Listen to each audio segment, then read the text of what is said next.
తుంగతుర్తి మండలం, సూర్యాపేట జిల్లా. తుంగతుర్తి గ్రామ నివాసి అయిన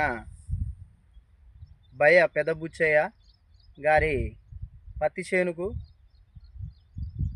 6 ఎకరాల పత్తి చేనుకు ఆర్గానిక్ కంపెనీ వారి జట్కాను సిక్సర్ను గత 15 రోజుల కింద స్ప్రే చేయించడం జరిగింది.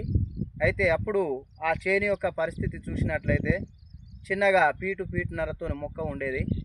అయితే రిజల్ట్ విషయానికి వచ్చి చూసినట్లయితే మొక్క ఇప్పుడు గజన్నరకి నడుము కంటే దాటి పైకున్నది మొక్క. అయితే దీనికి ఇప్పుడు ఏపుగా పెరగడానికి కాతకు పూతను కూడా ఇది అనుసరిస్తుంది. కొమ్మలు కూడా వచ్చేసినాయి. కొమ్మల పరిస్థితి చూసినట్లయితే ఇప్పటికీ కొమ్మల మీద ఒక్కొక్క కొమ్మకు 1 2 3 4 5 ఒక్కొక్క కొమ్మకు 5 6 గూడలు రావడం జరిగింది. ఇది ఎదుగుదలకు, కాతపూతకు, అదేవిధంగా పైరు పచ్చగా ఉండడానికి ఈ మందు పనిచేస్తుంది.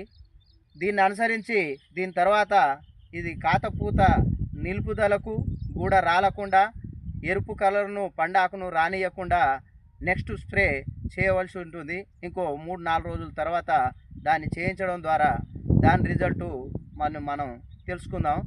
ఆ మందు ఏంటంటే ఆర్గానిక్ వారి స్టిమ్రిచ్, ఓన్లీ స్టిమ్రిచ్ మందును మాత్రమే వాడడం ద్వారా మరి గూడలు అదేవిధంగా రాలకుండా, ఎరుపుదనాన్ని రానియకుండా, పైరు లాస్ట్ వరకు పచ్చగా ఉండేటట్టు, అదేవిధంగా కాయ సైజును కూడా పెంచడానికి ఆ మందు పనిచేస్తుంది. ఇది 2వ దశకు నేను ఇప్పుడు వాడించిన మందు. ఇంకో 3-4 రోజుల తర్వాత దాన్ని ఆర్గానిక్ కంపెనీ వారి స్టిమ్రిచ్ను వాడిస్తాను. ఈ రిజల్ట్ చూసినట్లయితే ఈ విధంగా ఉంది.